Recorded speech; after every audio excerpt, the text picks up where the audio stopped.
in a sense, we're competitors. Not a question of friend or enemy. He's not my enemy.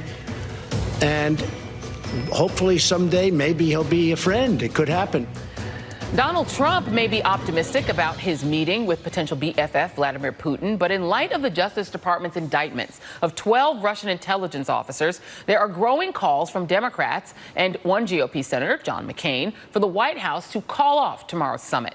And with me now is one of those lawmakers, Democratic Senator from Rhode Island, Reid, ranking member of the Armed Services Committee and member of the Intelligence Committee. Senator Reid, thank you so much for being here. Thank you, Joy. So, Senator, you issued a statement on July 13th calling for the cancellation of the summit. I'll read a bit of it. It says that the president should immediately cancel his meeting with Vladimir Putin. This was a direct attack by a foreign adversary in communication with Americans to interfere in our election. And that, of course, is in response to the indictments. The following day, you signed a joint letter urging Trump to at least avoid meeting Trump alone. I'll read from that.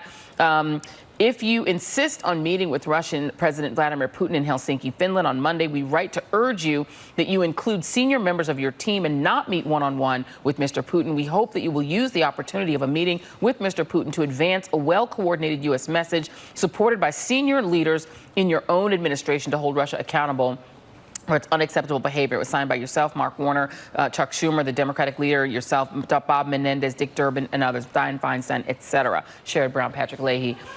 Why did you go from calling for the meeting to be canceled so quickly to signing on to saying don't meet him alone? Do you feel that there is no chance, I guess, that he would cancel? Well, there's very little chance that he would cancel, and I think it was very important for us to also state, as you point out, that if there is a meeting, then the meeting has to be staffed by his foreign policy specialist. The last meeting he had with the world leader, Kim Jong-un, was a disaster. He went in by himself, unprepared, ill-informed.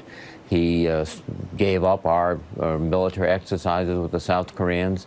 In fact, he even chose to describe them as the way the North Koreans and the Chinese do, as provocative war games. If there's another repetition of this, it will be disastrous. And one way to stop it would be to not meet at all with Putin, but certainly, at a minimum, to have skilled foreign policy experts with you at the meeting. What are your sort of top three fears about what it is that Donald Trump would give away or do or say at a meeting one-on-one with Putin without anyone else in the room? Well, first, he would likely adopt sort of the terminology that Putin uses. He seems to sort of mimic these authoritarian leaders he admires so much. But in a very concrete sense, he could suggest that sanctions be dropped against the Russians after their invasion of Crimea. He could even suggest that there somehow be a recognition of Russia's presence in Crimea, which would be disastrous. He could make undercut comments with respect to NATO. That was suggested by his comments at the NATO meeting. All of this, it's unpredictable. That's one of the problems.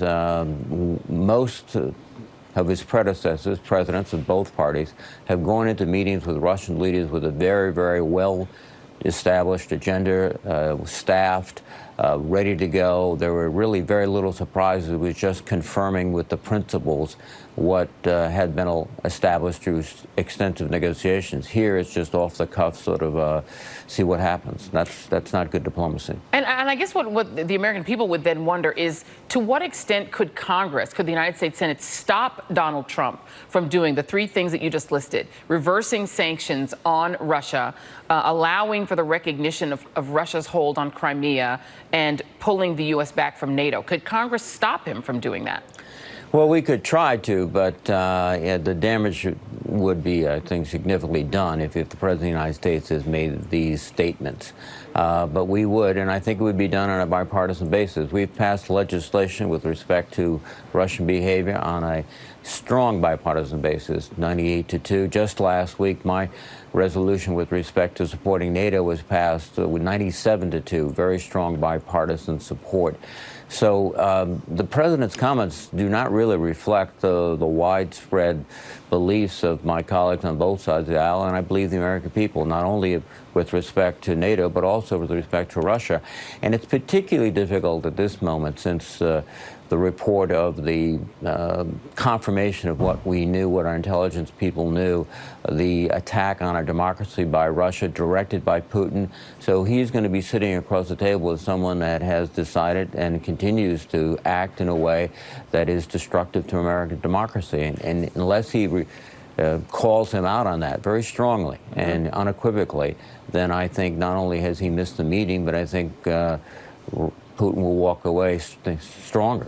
There are indications, at least from what Donald Trump has said so far in the bits of the CBS News interview that we've heard so far, that he does not definitively say that he would ask for the indictment of the 12 Russians who were indicted by his own Justice Department for attacking our election, and that he has amorphous goals for the meeting. And you say that you believe that the Congress would act in a bipartisan fashion to counteract him giving in on those issues. But I want you to listen to your fellow senator, Republican Senator Rand Paul of the state of Kentucky, on CNN State of the Union about the investigation and whether or not he thinks it's a witch hunt. Take a listen.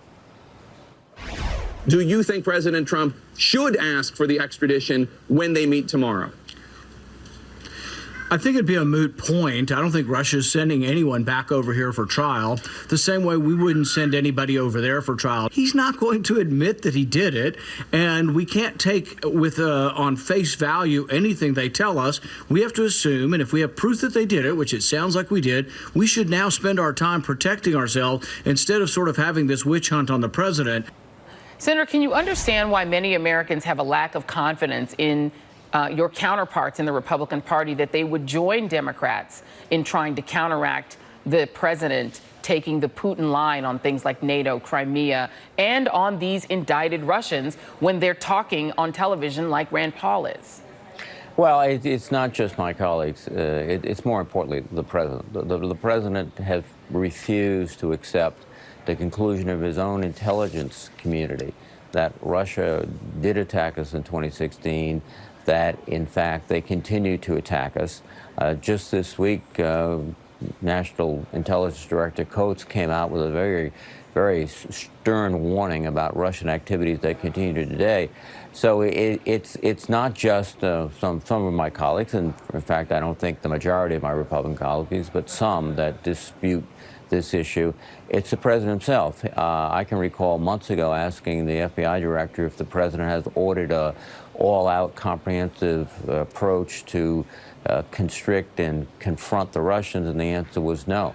And I think that's still the case. But again, if we look at the votes that we've taken with respect to sanctions against Russia, with respect to my motion last week supporting the UN, excuse me, NATO, it was a strong, strong bipartisan support. All right, we will have to leave it there. Senator Jack Reid, thank you very much for being here this morning. All right, and